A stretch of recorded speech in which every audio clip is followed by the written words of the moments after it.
Men have fought over the Riverlands since the Dawn Age, though that's to be expected of things that rest below the neck.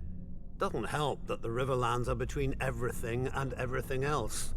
The Westerland's gold, the Reach's grain, the Vale's rock, and the North's snow?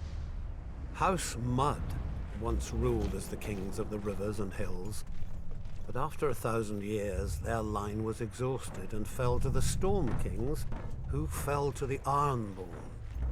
I suppose after years of drowning at sea, our rivers look pretty attractive to that race of pirates and rapers.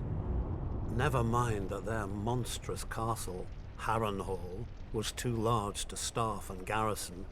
It turned out the Ironborn wouldn't be there long enough to bother. Aegon Targaryen landed to our south, and, as had many before him, liked the look of the Riverlands.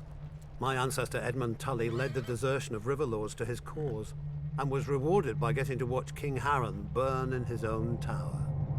Unfortunately, that's not all Edmund got.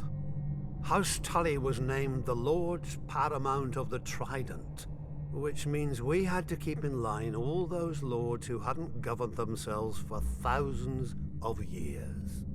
We were now responsible for aiding the Malisters at Seaguard against the pouting Ironborn whenever they got cheeky. For settling Harrenhal on families stupid enough to think its curse would skip them after devouring all previous families. For keeping the Blackwoods and Brackens from wiping each other out and giving us 2 more castles to deal with. For keeping the Freys in their place and out of others' pockets. For marrying off our sons and daughters wisely enough so we didn't follow House Mud into, well, the mud. Yet under the Targaryens, the Riverlands knew a peace we hadn't had for centuries, if ever. But like all good things, sooner or later it all goes to shit. And our shit had a name.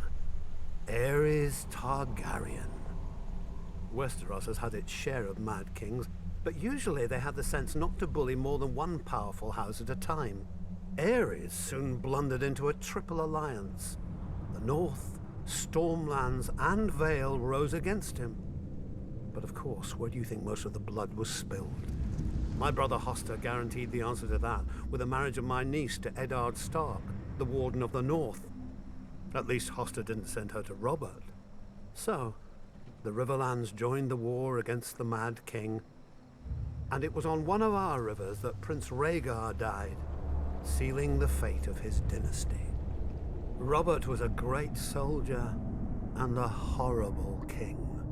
Drinking and whoring are their own brand of madness when you sit on a throne that everybody wants. He died, and another war started. Again the armies marched. Again the Riverlands burned. If Westeros isn't careful, pretty soon our people will grow some sense and abandon this place for a safer realm, like the Dothraki Sea.